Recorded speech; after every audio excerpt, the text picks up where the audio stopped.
channel keenyaaf warri haaraa taatan channel koo kana subscribe gochuu hin dagatina. Videoowwan ani gadhiisu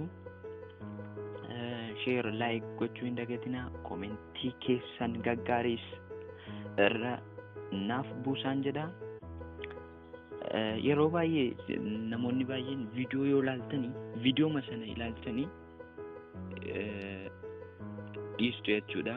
Chaanaalii subscribe gochuu hin dagatina. Chaanaalii maaliif subscriberii nuuf iddoo baay'ee qaba jechuudha. Kanaafuu chaanaalii koo kana subscribe gochuu hin dagatina. Maqaan chaanaalii kootii Awwaluu Miidiyaa jechuudha.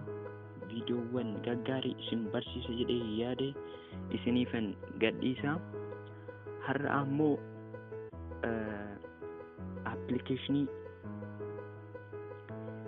applicationii viidiyoon keessan jechuudha meegaabaaytii guddaa yoo ta'e ispeesii isinii jalaa qabate yoo ta'e applicationii meegaabaaytii viidiyoocha hir'isu jechuudha. Baay'ee itti fayyadameeranii sirriitti hojjeta. Dhibbaa ni hojjeta jechuudha. Anis baay'ee itti fayyadameera. Maqaan applicationicha video compressor jedhama. Video compressor argachuu dandeessu iddoo barbaadan jechuudha. Play Store irraa. Akka inni itti hojjetu ilaaluu yoo barbaadan ammoo video panda kunoo maqaa applicationicha jira isinitti mul'ata yoo ta'e video panda jedhee video panda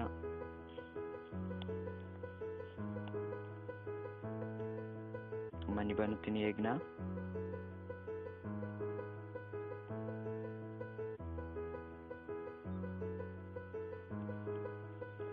Fakkeenyaaf kun isinitti mul'ata yoo ta'e meegaabaaytii 127 jechuudha. Kuni viidiyoon kuni compress godheen isinitti agarsiisa jechuudha. Kan hojjetu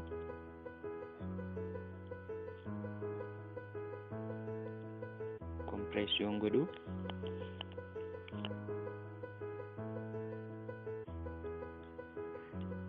by the way amma dhibbaatti amma lakkaa'utti eegdu jechuudha. Amma compress gochuudhaaf yeroo fudhachuu danda'a jechuudha. Amma dhibbaatti amma lakkaa'utti eegdanii isa booda isinii godhee baase jechuudha. Daqiiqaa tokkoon guutuu garuu dhibba lakkaa'uu fi daqiiqaa tokko